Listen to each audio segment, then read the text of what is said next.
স্নেহ ছাত্রছাত্রী, আজকের আমি তোমাদের মানচিত্র স্কেল অধ্যায়টা নিয়ে আলোচনা করব। প্রথমেই জানবো এই মানচিত্রটা কি। পৃথিবী পৃষ্ঠের যে কোনো স্থানের একটা চিত্র, যে কোনো স্থানের একটি চিত্র বা নকশা যখন কোনো কাগজ, একখণ্ড কাগজ কিংবা একখণ্ড কাপড়ের ওপর উপস্থাপন করা হয় বা তুলে ধরা হয়, সেটাই হচ্ছে কি মানচিত্র। মানচিত্রকে ইংরেজিতে বলা হয় ম্যাপ, MAP, ম্যাপ। ল্যাটিন শব্দ ম্যাপা, MAPPA, ম্যাপা থেকে এসছে ম্যাপ। এই মানচিত্র মূলত একটা নির্দিষ্ট স্কেল থাকবে এবং অক্ষরেখা ও দাগিমা রেখা থাকবে। তাহলে অক্ষরেখা ও দাগিমা রেখার সাহায্য নিয়ে একটা নির্দিষ্ট স্কেলের দ্বারা কোন একটি একখণ্ড কাগজ কিংবা একখণ্ড কাপড়ের ওপরে যখন সেটা উপস্থাপন করা হচ্ছে, সেই চিত্রটা, সেটাই হচ্ছে কি মানচিত্র বা বলা হয় ম্যাপ। এই মানচিত্র বা ম্যাপ প্রথম অর্থাৎ 2300 খ্রিস্টপূর্বাব্দে মেসোপটেমিয়া সভ্যতায় ইরাকে পোড়ামাটির ফলকে এই মানচিত্র তৈরি হয়েছিল। গ্রিক দার্শনিক অ্যানাক্সিমিন্ডার ইনি প্রথম পৃথিবীর মানচিত্র অঙ্কন করেছিলেন। আধুনিক কালে মানচিত্রের জনক হিসেবে বলা হয় কাকে? টলেমিকে আধুনিক মানচিত্রের জনক বলা হয়ে থাকে। পরের প্রশ্ন আমরা আলোচনা করব মানচিত্র তৈরির পদ্ধতি। মানচিত্র তৈরির তিনটে পদ্ধতি রয়েছে। একটা বলা হয় জরিপ পদ্ধতি, 2 নম্বর আলোকচিত্র পদ্ধতি, আর 3 নম্বর দূর সংবেদন পদ্ধতি। প্রথমে জানব জরিপ পদ্ধতি। কোনো অঞ্চলের বিভিন্ন যন্ত্রপাতি যেমন কি ফিতে, চেন, কম্পাস, থিওডোলাইট, এই সমস্ত যন্ত্রের দ্বারা জমিতে নিখুঁতভাবে মাপযোগ করা হয়। মাপযোগ করে একটা নির্দিষ্ট স্কেল অনুযায়ী সংশ্লিষ্ট অঞ্চলটির কি করা হবে, একটা মানচিত্র তৈরি করা হয় তাকে, আর সেটা হচ্ছে জরিপ পদ্ধতি। তাহলে এখানে কি হচ্ছে, ফিতে চেন দিয়ে মাপ করা হলো, এদিকে কতটা আছে, ওদিকে কতটা রয়েছে, অর্থাৎ পূর্ব দিকে, পশ্চিম দিকে, উত্তর দক্ষিণে কতটা রয়েছে, কোথায় নারকেল গাছটা রয়েছে, কোথায় পুকুর রয়েছে, এগুলো নিখুঁতভাবে কি করা হচ্ছে, একটা দেখে নেওয়া হলো এবং সেটা একটা কাগজের উপর সেটা উপস্থাপন করা হলো। সেটা এবং সেই কাগজটার উপর যখন ম্যাপটা তৈরি করা হচ্ছে, কি থাকবে, একটা নির্দিষ্ট স্কেল থাকবে। নির্দিষ্ট স্কেল অনুযায়ী কি হবে, সেটা উপস্থাপন করা হবে। তবে বলছি যে নির্দিষ্ট স্কেলটা কি, এটা আমি পরে তোমাদের ক্লাসে বিশদভাবে জানিয়ে দেবো স্কেলটা কি। হ্যাঁ, সেই নির্দিষ্ট স্কেলের সাহায্যে কি হবে, এই মানচিত্রটা উপস্থাপন করা হবে। এটাই হচ্ছে জরিপ পদ্ধতি। মূলত এখানে এটা আগে প্রাচীন কালে ছিল, এখনো আছে, ঠিক আছে। এটা ফিতে, চেন, কম্পাস, থিওডোলাইট, এই সমস্ত যন্ত্রের দ্বারা এটা নিখুঁতভাবে উপস্থাপন করা হয়ে থাকে। 2 নম্বর আলোকচিত্র পদ্ধতি। এটা কি, নির্দিষ্ট অঞ্চলে, কোন একটি অঞ্চলের ফটোগ্রাফ তোলা হবে, সেটা বিমান থেকে হতে পারে কিংবা স্পটে গিয়ে ফটোগ্রাফ তোলা হচ্ছে।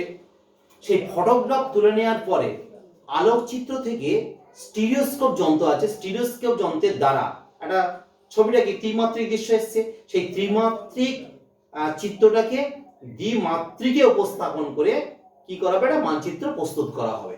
এটা হচ্ছে আলোকচিত্র পদ্ধতি। আরেকটা পদ্ধতি রয়েছে দূর সংবেদন পদ্ধতি। এটা কি নাম, এটা বর্তমান দিনে বিভিন্ন যে কৃত্রিম উপগ্রহ বা স্যাটেলাইট, এই স্যাটেলাইটের সাহায্যে পৃথিবীর যে কোনো স্থানের যে কোনো মুহূর্তে, ঠিক আছে, আমরা সেই অঞ্চলের কি হবে ছবি বা তথ্য আমরা পেয়ে থাকি। সেই ছবি এবং তথ্যগুলো নেওয়ার পরে কম্পিউটারের মাধ্যমে কি করা হবে, সেটা মানচিত্র তৈরি করা হবে। এবং সর্বাধুনিক মানে বর্তমানে এটাই সব থেকে বেশি নির্ভুল এটা এবং তথ্য নির্ভর পদ্ধতি। তাহলে এই তিনটে পদ্ধতিতে মানচিত্র তৈরি করা হয় থাকে। কি কি বললাম? জরিপ পদ্ধতি, আলোকচিত্র পদ্ধতি আর দূরসংবেদন পদ্ধতি। এরপর জানবো মানচিত্র তৈরির উপাদানগুলো কি কি। মানচিত্র তৈরির উপাদানগুলো, প্রথম বলছি মানচিত্রের নাম বা টাইটেল একটা থাকবে। প্রথম হচ্ছে কি টাইটেল থাকবে, অর্থাৎ প্রত্যেকটা মানচিত্রের উপরের দিকে, একদম মানচিত্রের উপরে, তোমরাও দেখেছো মানচিত্র, আমরা যেমন তোমাদের যেমন ক্লাসের মধ্যে আমরা যে মানচিত্র নিয়ে যাই, আমরা ওপরে লেখা থাকে এটা ভারতের মানচিত্র। ভারতের কি মানচিত্র? না ভারতের রাজনৈতিক মানচিত্র, কি ভারতের প্রাকৃতিক মানচিত্র। তাহলে ওপরে মানচিত্র সবসময় কি হবে? একটা টাইটেল থাকবে, অর্থাৎ একটা শিরোনাম থাকবে। 2 নম্বর দিক, প্রত্যেকটা মানচিত্রে একটা দিক থাকবে। দেখো দিক অনেক সময় মানচিত্রে উল্লেখ থাকে না, কিন্তু বুঝে নিতে হবে মানচিত্র যে ম্যাপটা তোমার সামনে এখানে রিপ্রেজেন্ট করা হচ্ছে বা দেখানো হচ্ছে, প্রত্যেকটা মানচিত্রের সবসময় কি উপরের দিকটা হবে। ধরো এইটা বোর্ডটাকে দিয়ে মনে একটা মানচিত্র এখানে আনা হয়েছে, তাহলে এই মানচিত্রের উপরের দিকটা যেটা আছে, এই উপরের দিকটা হচ্ছে কি হবে? উত্তর দিক হবে। সবসময় খেয়াল রাখবে উপরের দিকটা হচ্ছে উত্তর, আর একদম নিচের দিকটা হবে কি? দক্ষিণ। এই যে মানচিত্র আছে, মানচিত্রের ডান দিক কোন দিক? এই দিক, ঠিক আছে? তাহলে এই ডান দিক কি হবে? এটা পূর্ব, আর বাম দিক পশ্চিম। তাহলে উপরের দিক উত্তর, নিচে দক্ষিণ, ডান দিক পূর্ব আর বাম দিক পশ্চিম। এটা প্রত্যেকটা মানচিত্রের দিক থাকবে। 3 নম্বর বলছি স্কেল। হ্যাঁ, প্রত্যেকটা মানচিত্র তৈরি হয়েছে মানে তার একটা নির্দিষ্ট স্কেল থাকবে, অবশ্যই স্কেল থাকবে। অর্থাৎ স্কেলটা কি পরে তো জানাবো বলেছি, এখনো বলছি যে স্কেলটা হচ্ছে, দেখো হরিপুর থেকে নামখানার দূরত্ব 16 কিলোমিটার। তাহলে আমি একখণ্ড কাগজ বা বোর্ডের উপর যখন আমি এখানে লিখছি হরিপুর, এখানে নামখানা লিখছি, তখন দূরত্বটা কিন্তু 16 কিলোমিটার দেখাতে পারবো না। ভূমিতে 16 কিলোমিটার হতে পারে, কিন্তু কাগজের ওপর 16 কিলোমিটার তো হবে না, কারণ এই কাগজটা টোটাল বা বোর্ডটা দেওয়া আছে, আমরা এই প্রান্ত থেকে ও প্রান্ত পর্যন্ত দৈর্ঘ্য কত হবে? খুব বেশি হলো 3 ফুট হতে পারে বা 3.5 ফুট হবে। তাহলে 3.5 ফুট এই বোর্ডের উপরে আমি একটা মানচিত্রে দেখাবো, যেখানে আমি 16 কিলোমিটার দূরত্বটা উপস্থাপন করে দেখাবো। তাহলে কি করতে হবে আমাকে? তাহলে একটা স্কেল ধরতে হবে, যে 16 কিলোমিটারকে এখানে দেখাবো কি হবে? একটা স্কেলের সাহায্যে। অর্থাৎ আমি যদি বলি যে 1 সেমি সমান 500 মিটার, কি 1 সেমি সমান যদি বলি 100 মিটার, তাহলে 16 কিলোমিটার সমান কত সেমি আসবে? পেয়ে যাবো আমরা, ঠিক আছে? তাহলে যদি মনে করো 1 সেমি সমান 1 কিলোমিটার, তাহলে 16 কিলোমিটার সমান কত হবে? 16 সেমি। আমি তাহলে এখানে 16 সেমি একটা লাইন টানলাম এবং লিখে দিলাম এ প্রান্তে হয়তো হরিপুর, এ প্রান্তে নামখানা। তাহলে এখানে স্কেলের মাপ কত? 16 সেমি। দৈর্ঘ্য কত দেখানো হচ্ছে? কত? 16 কিলোমিটার। তাহলে স্কেলটা কত? এটা 1 সেমি সমান 1 কিলোমিটার। এটাই হচ্ছে স্কেল। অর্থাৎ প্রত্যেকটা মানচিত্র যখন তৈরি করা হবে তাহলে অবশ্যই এটা কি হবে? স্কেল থাকবে। 4 নম্বর অক্ষরেখা ও দ্রাঘিমা রেখা। হ্যাঁ, মানচিত্র তৈরি করার সময় কিন্তু তার অক্ষরেখা দ্রাঘিমা রেখা থাকবে, অবশ্যই থাকবে। অর্থাৎ নিচে অক্ষরেখা দ্রাঘিমা রেখা তো আমরা নিচের আগে ক্লাসে জেনে এসেছো, তার ডিটেলসে বলছি না। পরে বলছি প্রতীক। হ্যাঁ, মানচিত্রের প্রতীক থাকবে। অর্থাৎ মানচিত্রে আমি একটা শহর দেখাচ্ছি, তাহলে শহরের একটা প্রতীক থাকবে। একটা গাছ দেখাচ্ছি, গাছের একটা প্রতীক থাকবে, সিম্বল থাকবে, ঠিক আছে? তাহলে একটা মানচিত্রেরই প্রতীক থাকবে। একটা জলাশয় দেখাচ্ছি, কি নদী দেখাচ্ছি, হয়তো নদী দেখাচ্ছি, তার নদীটা আমি কিরকম করছি? একটা কালো পেন দিয়ে টেনে দিলাম, আবার ব্লু কালার দিয়ে হয়তো ব্লু কালি পেন দিয়ে আমি টানলাম, সেখানে কি ব্লু কালি পেন মানে কি এটা নীল রঙের জল, সারা বছর জল থাকবে। আবার কালো রং দিয়ে যখন আমি নদীটা দেখাচ্ছি তখন এটা কি জানো? অনিত্যবহ নদী, মানে সারা বছর জল থাকে না। কিংবা লাল কালি দিয়ে একটা যখন আমি রাস্তা দেখাচ্ছি, ওটা রাস্তা দেখানো হচ্ছে, তাহলে এরকম প্রতীক চিহ্ন থাকবে মানচিত্রে। তারপর বলছি কি সীমা। হ্যাঁ, প্রত্যেকটা মানচিত্রের চতুর্দিকে অর্থাৎ চতুর্সীমা থাকবে একটা, চারদিকে সব দিকে একটা ধাপের একটা সীমা থাকবে। এগুলোই হচ্ছে মানচিত্রের উপাদান। অর্থাৎ মানচিত্র তৈরি করতে গেলে এগুলো খেয়াল রাখতে হবে, উপাদানগুলো অবশ্যই দিকে নজর রাখতে হবে। পরের প্রশ্ন, মানচিত্রের প্রকারভেদ।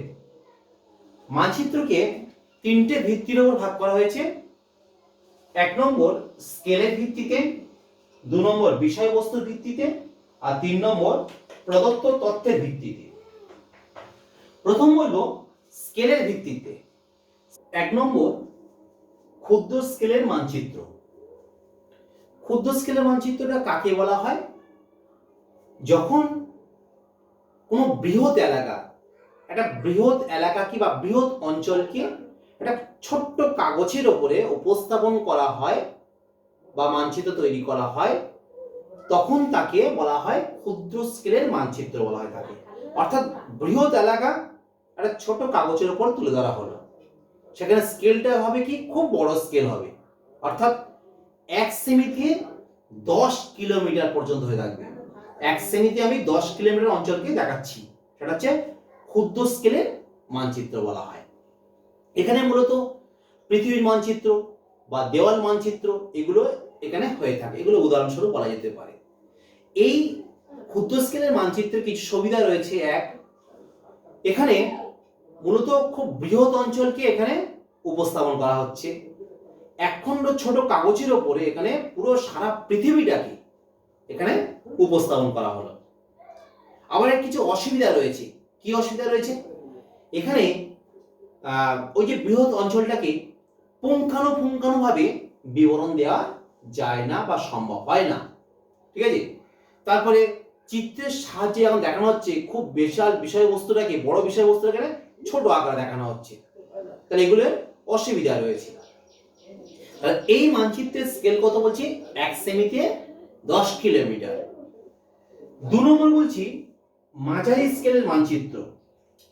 মাঝারি স্কেলের মানচিত্রটা এখানে কি হবে, যে মানচিত্রে ভূপৃষ্ঠের বেশ কিছুটা অঞ্চল একটা মাঝারি মাপের কাগজের ওপরে উপস্থাপন করা হয়, তখন তাকে বলা হয় মাঝারি স্কেলের মানচিত্র বলা হয়। এই মানচিত্রের স্কেল হয় 1:50,000 বা 50,000, অর্থাৎ 50,000 সেন্টিমিটার যেটা ভূমিতে, মানচিত্রে সেটা কত? 1 সেন্টিমিটার। এটা মাঝারি স্কেলের মানচিত্র। এখানে একটা বিশাল এলাকা হলেও তার বিশাল এলাকা, সমগ্র এলাকাটা না দেখিয়ে তার হয়তো অল্প একটু এলাকা দেখানো, তুলে ধরা হলো। অর্থাৎ ক্ষুদ্র স্কেলে যেটা নিখুঁতভাবে বা বিশদভাবে যেটা বোঝা যাচ্ছে না, মাঝারি স্কেলে সেটা বোঝা যাবে। 3 নম্বর বৃহৎ স্কেলের মানচিত্র। বৃহৎ স্কেল মানে স্কেলটা হবে খুব বড়, অর্থাৎ ক্ষুদ্র এলাকা, ছোট এলাকাকে যখন কোনো বড় আকারে উপস্থাপন করা হয় বা মানচিত্র তৈরি করা হয়, তখন তাকে বলা হয় বৃহৎ স্কেলের মানচিত্র। এই স্কেলটা কত হয়? 1 সেমিতে 2 কিলোমিটার পর্যন্ত হয়ে থাকে, অর্থাৎ 1 সেমিতে আমি 2 কিলোমিটার দেখালাম, সেটা হচ্ছে বৃহৎ স্কেলের মানচিত্র। এই মানচিত্রের বেশ সুবিধা রয়েছে। ছোট এলাকাকে বড় আকারে দেখানো যায়। সাংস্কৃতিক বিভিন্ন রকম যে প্রতীক চিহ্নের সাহায্যে বিভিন্ন খুঁটিনাটি বিষয়গুলোকে এখানে উপস্থাপন করা যায়। জমি, বাড়ি, রাস্তার প্রকৃত যে সীমারেখা সেটা এই বৃহৎ স্কেলের মানচিত্রে তুলে ধরা যায়। উদাহরণস্বরূপ বলতে পারি আমরা যেটা মৌজা মানচিত্র এই মানচিত্রের উদাহরণ, বৃহৎ স্কেলের মানচিত্রের উদাহরণ। এরপরে জানবো বিষয়বস্তুর ভিত্তিতে দুটো ভাগে ভাগ করা হয়েছে। 1 প্রাকৃতিক মানচিত্র, 2 সাংস্কৃতিক মানচিত্র। প্রথমে জানবো প্রাকৃতিক মানচিত্রটা কি বা কাকে বলা হয়। যে মানচিত্রে মানুষ পৃথিবীর বিভিন্ন প্রাকৃতিক বৈশিষ্ট্যগুলোকে উপস্থাপন করা হয়, সেই মানচিত্রকে বলা হচ্ছে কি প্রাকৃতিক মানচিত্র। যেমন কোন এলাকার স্বাভাবিক উদ্ভিদ, নদ নদী, এগুলো হচ্ছে ওই মানচিত্রে উপস্থাপন করা হয়, কিংবা সেই এলাকার ভৌমজলের প্রবাহ বা জলবায়ু ইত্যাদি দেখানো হয়ে থাকে। উদাহরণস্বরূপ বলা যেতে পারে জলবায়ুর মানচিত্র, ভূপ্রাকৃতিক মানচিত্র, আবহাওয়ার মানচিত্র, এগুলো সব হচ্ছে ভারতের নদ নদীর মানচিত্র, এগুলো সব প্রাকৃতিক মানচিত্র। 2 সাংস্কৃতিক মানচিত্র। এটা কি? যে মানচিত্রে মানুষের নানান সাংস্কৃতিক বৈশিষ্ট্য, যে মানুষের মধ্যে নানান যে সাংস্কৃতিক বৈশিষ্ট্য আছে, সেই সাংস্কৃতিক বৈশিষ্ট্যগুলোকে দেখানো হয় বা উপস্থাপন করা হয়, সেই মানচিত্রকে বলা হয় কি সাংস্কৃতিক মানচিত্র। উদাহরণস্বরূপ বলতে পারি আমরা, যেমন প্রশাসনিক মানচিত্র, বা বলতে পারি জনসংখ্যার মানচিত্র, বা বলতে পারি তোমার হচ্ছে ভূমি ব্যবহারের মানচিত্র। এগুলো সব হচ্ছে সাংস্কৃতিক মানচিত্রের উদাহরণ। পরে গ, প্রদত্ত তত্ত্বের ভিত্তিতে মানচিত্রকে দুটো ভাগে ভাগ করা হয়েছে, একটা গুণগত মানচিত্র, অপর একটা হচ্ছে পরিমাণগত মানচিত্র। প্রথমে জানবো গুণগত মানচিত্র। এটা কি? প্রাকৃতিক ও সাংস্কৃতিক বিভিন্ন যে গুণগত বৈশিষ্ট্য প্রকাশকারী মানচিত্রগুলোকে বলা হয়েছে কি গুণগত মানচিত্র। আবার বলছি, প্রাকৃতিক ও সাংস্কৃতিক বিভিন্ন যে গুণগত বৈশিষ্ট্যকারী বা বৈশিষ্ট্য প্রকাশকারী যে মানচিত্র, সেই মানচিত্রকে বলা হয়েছে গুণগত মানচিত্র। উদাহরণস্বরূপ বলতে পারি ধর্ম নিবাসের মানচিত্র, সমুদ্র স্রোতের মানচিত্র, বা উদ্ভিদের মানচিত্র। এগুলো হচ্ছে গুণগত মানচিত্র। 2, পরিমাণগত মানচিত্র। এটা কি? প্রাকৃতিক, সাংস্কৃতিক ও অর্থনৈতিক বিভিন্ন স্তরের নানান যে কলা কৌশল বা পদ্ধতিগুলো, এগুলো অনুসরণ করে যে মানচিত্র উপস্থাপন করা হয়, সেই মানচিত্রকে বলা হয়েছে পরিমাণগত মানচিত্র বলা হয় তাকে। উদাহরণস্বরূপ সমস্য রেখার মানচিত্র, সমবর্ষণ রেখার মানচিত্র, বিন্দু মানচিত্র, এগুলো উদাহরণ। পরে জানব প্রশ্ন মৌজা মানচিত্র। মৌজা মানচিত্রটা কি? প্রথমে জানব মৌজাটা কি। মৌজা হলো জমির খাজনা বা যারা ট্যাক্স বলে থাকি আমরা, বা রাজস্ব আদায়ের জন্য কি করা হয়, একদম সর্বনিম্ন যে প্রশাসনিক স্তর বা এলাকাকে বলা হয় মৌজা। তাহলে জমির খাজনা বা রাজস্ব আদায়ের জন্য জনবসতির যে অবস্থান নির্ণয়ের সর্বনিম্ন প্রশাসনিক স্তর, তাকে বলা হয়েছে মৌজা বলা হয় তাকে। আর এই মৌজায় অবস্থানকারী জনবসতি কিংবা সেই এলাকার জমিগুলোকে নিখুঁতভাবে যখন যে মানচিত্রে উপস্থাপন করা হচ্ছে, সেই মানচিত্রকে বলা হয় মৌজা মানচিত্র। বৈশিষ্ট্য: এই মানচিত্রে প্রত্যেকটা প্লট বা জমির সীমানা থাকবে। এই মানচিত্রের স্কেলটা কিরকম হবে না, বৃহৎ স্কেলের মানচিত্র। মূলত এই মানচিত্রের স্কেল হয়ে থাকে 1:3960, অর্থাৎ 1 ইঞ্চিতে হচ্ছে 3960 ইঞ্চ, অর্থাৎ 16 ইঞ্চিতে 1 মাইল এই মানচিত্রের স্কেল হয়ে থাকে।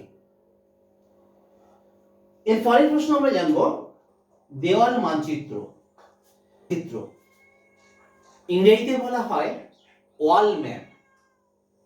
দেওয়ালে ঝুলিয়ে রাখার জন্য বড় কাগজে ছোট স্কেলের সাহায্যে পৃথিবী কিংবা কোনো দেশ, মহাদেশ, রাজ্য, জেলা বা বিভিন্ন প্রশাসনিক এলাকা, সেগুলোর প্রাকৃতিক, রাজনৈতিক বা অর্থনৈতিক বিষয়গুলোকে ওই মানচিত্রে উপস্থাপন করা হয়, তখন তাকে বলা হয় দেওয়াল মানচিত্র বা বলা হয় ওয়াল ম্যাপ।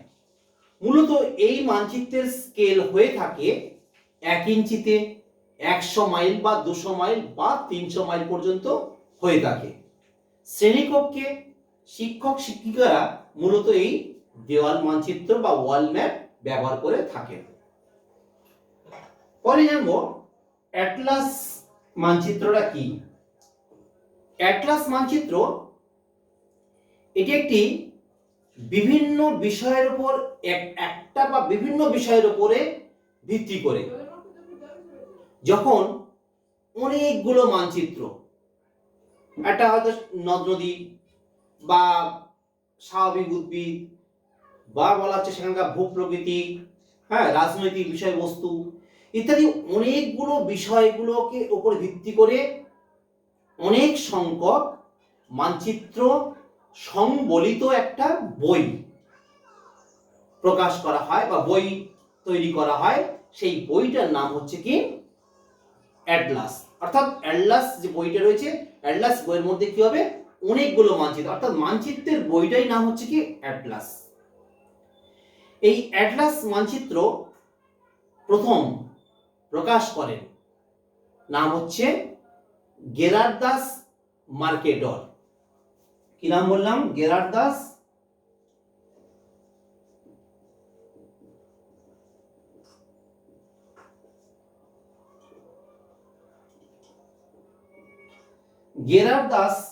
মার্কেডর, ইনি প্রথম এই অ্যাটলাস বইটি প্রকাশ করেন। এরপর জানব মানচিত্রের ব্যবহার বা মানচিত্রের প্রয়োজনীয়তা। 1 নম্বর অবস্থান। তাহলে এটা মানচিত্রে আমরা প্রথমে কি জানবো, সেখান থেকে যে কোনো স্থানের অবস্থান জানবো। অর্থাৎ পৃথিবীর যে কোনো স্থানে আমরা কি করব, তার পুরো যে ওয়ার্ল্ডের ম্যাপে বা পৃথিবীর মানচিত্রে অমুক দেশটা তার অবস্থান জানতে পারবো, যে কোনো স্থানের অবস্থান জানতে পারবো। 2, পথ নির্দেশ। একটা স্থান থেকে অন্য একটা স্থানে যাওয়ার জন্য সেই মানচিত্রে আমরা কি হচ্ছে পথটা দেখতে পাবো, পথ নির্দেশটা আমরা পেয়ে থাকবো এই মানচিত্রে। অর্থাৎ মানচিত্রে কি হচ্ছে পরিবহন ব্যবস্থা, অর্থাৎ পরিবহন যে জাতীয় সড়ক বা রেলপথ, নদ নদী এগুলো দেখানো থাকে, তার সাহায্যে আমরা পথ নির্দেশটাও পেয়ে থাকছি। 3 নম্বর, মানচিত্র হলো ভূগোলবিদদের একটা প্রয়োজনীয় উপকরণ, যার মাধ্যমে এই ভূগোলবিদরা একটা সুস্পষ্ট একটা জ্ঞান অর্জন করতে পারে, জ্ঞান লাভ করতে পারে। 4 নম্বর, অঞ্চল সম্পর্কে ধারণা। এই মানচিত্র থেকে আমরা পৃথিবীর যে কোনো অঞ্চল সম্পর্কে একটা মোটামুটি একটা ধারণা পাওয়া যায়। আবহাওয়ার পূর্বাভাস, যেগুলো আবহাওয়ার মানচিত্র যে রয়েছে, সে আবহাওয়ার মানচিত্র বিচার বিশ্লেষণ করে আবহাওয়ার পূর্বাভাস ও পাওয়া যায়। সম্পদের ধারণা, অর্থাৎ পৃথিবীর যে কোনো প্রান্তে, একটা দেশে হতে পারে কিংবা রাজ্যে হতে পারে, বিভিন্ন যে খনিজ সম্পদের যে খনিগুলো রয়েছে তাদের যে অবস্থান এই মানচিত্রে এগুলো পাওয়া যায়, দেখা যায়। তারপর হচ্ছে ভূমির ব্যবহার। এছাড়া বিভিন্ন রকম যে প্রশাসনিক কাজকর্ম করতে গেলে মানচিত্র অবশ্যই প্রয়োজন। বিভিন্ন রকম যে ব্লক স্তরে বা এসডিও লেভেলে যে অফিসগুলো, যে সেখানে অবশ্যই গেলে প্রথমে থেকে মানচিত্র দেওয়া থাকে, হ্যাঁ, একটা ব্লকের মানচিত্র, সেই ব্লকের মধ্যে সেই এলাকার জনবসতির মানচিত্র হতে পারে, বিভিন্ন বিষয়ের মানচিত্র দেওয়া থাকে। তাহলে প্রশাসনিক লেভেলে এই মানচিত্রগুলো অবশ্যই খুব গুরুত্বপূর্ণ। এছাড়া বিভিন্ন রকম অর্থনৈতিক সম্পদ সম্পর্কে ধারণা পাওয়া যায় এই মানচিত্রে।